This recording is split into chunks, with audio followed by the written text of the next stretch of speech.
Welcome to the Liberating Beauty Podcast. I'm Rebecca, your host, and together we'll explore the spirit of beauty, how beauty invites new possibilities, enlivens us to inhabit our innate creativity, and connects us more deeply with ourselves and with each other. We'll have conversations and share reflections that invite you into a frequency of gentleness, truth, and mystery. I'm so glad you're here. If you find the Liberating Beauty Podcast meaningful, please consider supporting our work. To donate, follow the link in the show notes to the Together in Beauty website, home to this podcast, along with other offerings to accompany you on your journey of spiritual becoming. Please subscribe, rate, and share this podcast wherever you listen. And as always, thank you for your support and for being here with us.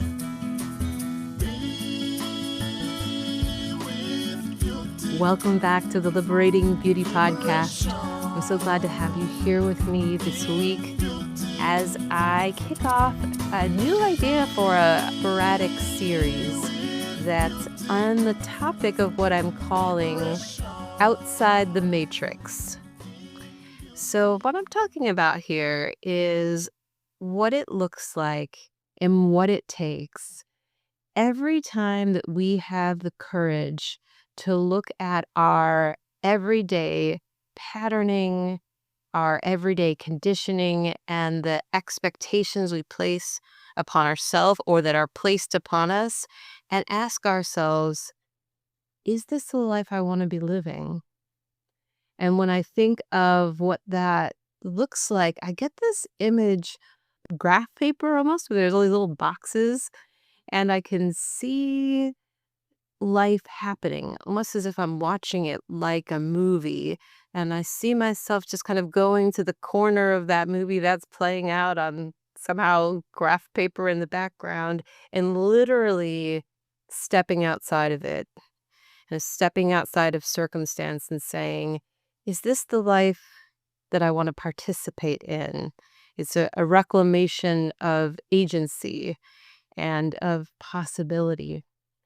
So I want to share this with you because there are so many different ways, big and small, always, where we have the opportunity, even if it's just to stick one toe outside of the matrix and say, oh, what would that feel like? Oh, what would that look like if I were to step outside of even, like I say, the expectation that I may have for myself? As you might be able to hear in my voice, when I think about doing that, I feel really enlivened by it. I feel very enlivened by the idea that the story of who we are isn't fixed. And that even, it's not, it feels like as we get older and there's more responsibility or more people counting on us, it can feel harder to find that corner of the matrix where we could step outside of for even a moment. But the delight I feel knowing that that's possible is what's reflected in my voice. But I want to be clear that finding that corner, finding that possibility also is extremely energy intensive.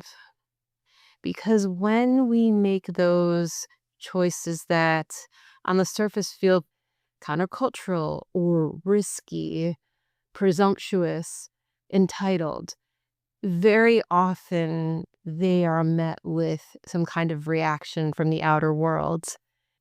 And so it requires immense bandwidth and a type of, a confidence, a quiet confidence to make that active decision to say, I am aware of the barriers, I am aware of the lack of patterning, and yet I'm doing this anyway.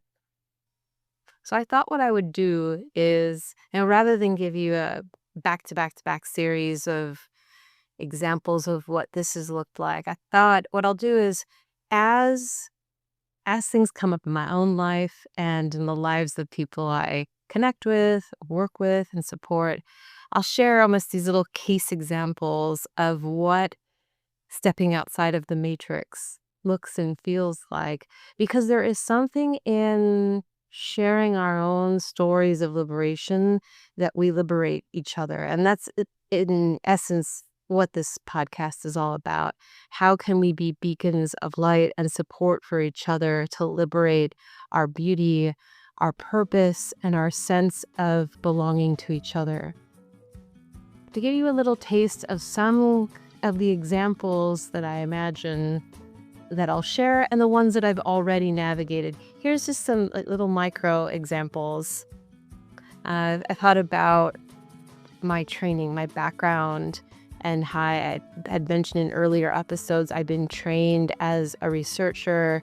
And I remember when I started as a PhD program, and the focus was very much around training us to go on to be professors and faculty. And there was a lot of really exquisite training available for that path. And it's a noble path. It just wasn't my path. And I knew that before I even started the program. And this was a number of years ago. This was, I want to say, 2008. I say that because there has been a shift and there's a movement toward what are other possibilities for people who are excited about these research degrees that are not just faculty positions, but other things they might do in the world. But at the time, and in the program that I was in that had this focus on training faculty, it was extremely challenging. And I remember feeling insecure to say, I really care about the training that I received, but I don't want that path. And then what it took in myself to energize the belief that receiving this training and pursuing knowledge was worthwhile. If I was going to do something with it that was unfamiliar, in some sense unprecedented, and not very well understood. I just remember how that felt to try to energize a path forward and to trust myself without the type of guidance I needed to say, you're going to be okay. It took a huge amount of energy to do that. In some ways, that was the easiest of these kind of examples of stepping outside of the matrix. But it was one that, because that kind of training takes place over several years, 5 years, in a way, it helped to develop this muscle and a belief in myself to say, okay, the next time you encounter a countercultural decision, you've got some muscle built up that I needed to use right away. So some of the other examples that I'm thinking of that I've navigated, I've talked also in other episodes, I've got a real reverence for death and dying and what that looks like and what it means and how instructive it is in how we live. And I remember when my dad died, he died right the day before the COVID lockdowns had started. He'd been sick for a long time. And I ended up, because of the lockdowns, having a virtual ceremony for him when he passed away. And a couple of years later, there were some expectations that I would then have another in-person ceremony for him. And I remember at the time, I don't know that I'd ever felt so exhausted and depleted. This was, it was COVID times. My kids were home from school for years, and my dad's passing had happened right after my mom's. And I couldn't find an honest place in me to say that it felt like a good idea to have yet another ceremony in person. And that decision was not met favorably. Remember, it took such a huge amount of energy and faith in myself to trust that decision wasn't coming from a place of selfishness. We did the ceremony that was possible when we could, and we keep him alive in our memories. And we don't have to now do another thing at this moment in time, another gathering to celebrate and honor him, if the cost means I won't be well and my family won't be well. That I could trust my own arithmetic and my own sense of what we needed to do or not do, despite opinions about it. That took an extraordinary amount of energy to say, I'm stepping out of the expectation for what it means to be a good and loving daughter. it is to this day one of the decisions that I am most proud of because I stuck with it. The last example I'll give is one that I'm navigating currently, and it's wonderful because stepping outside of the matrix isn't always about I need to do the hard thing. It may be that I'm doing something that is almost unimaginable, but what it feels like to do that is incredible. So let me just give you some context. My family has decided that we are going to spend a year living outside of our own country. If we're in the US, we're spending a year outside of the US. And I'm very excited about it.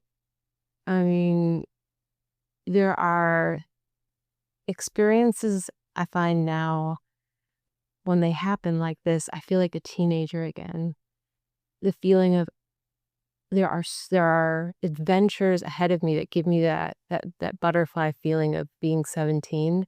It's like that, like falling in love with life and the ability to live in another place that I adore for a year in the middle of my life feels like one of those 17-year-old beautiful butterfly moments, and I kind of can't believe it's happening. Partly because it wasn't like this was in our life plan. We weren't doing visioning about it. It just, the inspiration came, it made sense, and we're doing it. And I think to myself, my age is about the age where people are finally, if we're lucky, starting to feel more established in our careers, feeling like life is making a little bit more sense. Like, I say that, I'm like, ugh. I mean, every day I'm learning, and it's a beautiful challenge. Nonetheless, it can feel like a risk to say, I'm intentionally not trying to stay on the hamster wheel and progress and progress and progress and progress professionally at this particular moment. And in fact, the bigger risk is not opening to a new possibility of what life could be like by taking on and opening myself to new adventures like this one. So it is, especially I'd say in the States, it's quite countercultural to center joy as a practice, slowness, spaciousness, creativity as orienting values in terms of how we make our decisions. Of course, there's many beautiful souls here who do that, and I don't like talking in generalities. And yet, it's not been my experience that we are encouraged to center joy, pleasure, and creativity as we are making big life decisions, especially at what it feels like, true or otherwise, at kind of a critical point in our lives. And I cannot tell you the delight I feel in saying, yeah, okay, this is what's right for us. This is what's right for my family. This is what's right for the kids. And to feel a certainty, even though I have, as always, have no idea what's going to happen, I feel the rightness in making this decision and sticking to it. So these are just, like I say, just little tasters of some of the examples that I'll be giving over the coming months and years for all I know, for all we know. But I want to say this. For a long time, I've been thinking about what different versions of advocacy look like. I talked about in that episode of Beautiful Activism that because of my different sensory sensitivities, I don't always participate in more traditional forms of activism. Like, there are a lot of amazing protests that happen that are fighting against tyranny and oppression. And it's very hard for me to gather in these huge groups of folks just because of the sensory overwhelm. But I thought to myself, isn't it a beautiful form of activism to step outside of the matrix, to celebrate what looks on the surface to be a risk, to celebrate others who are making those same choices, to encourage each other to look beyond what we've been told our life could be, and to say, no, I'm going to take this other road anyway, and just see what happens. That's the kind of advocacy that I can inhabit. And inevitably there will be pushback, and I've experienced pushback in every one of these kind of choices I've made to step outside. The misunderstanding, the misalignment, the judgment, the resistance. And what I am saying to myself and to all of us is keep going. This is how a more beautiful future comes to fruition. It is the trust that we place in each other to say, keep going, step outside what we've been told. And by the way, share back. Let our joy be a contagion. So as we close today, I'll leave you with a question, as I always like to do, which is, where in your life may you be feeling some exhaustion of trying to do things a little differently, of whatever your version of stepping outside of the matrix may look like? And what would it look like if you allowed yourself to stay there? Just linger a little bit longer, even when it feels hard, like extremely hard, but without rushing back to comfort. And know, whether we meet ever in person or not doesn't matter. I'm cheering for you, and I'm thinking of you, because it enlivens me to know that there are people all over the world who are pushing back and who are stepping out. And we are, I believe, celebrating each other every time we make bold and beautiful choices. Until next week, take care.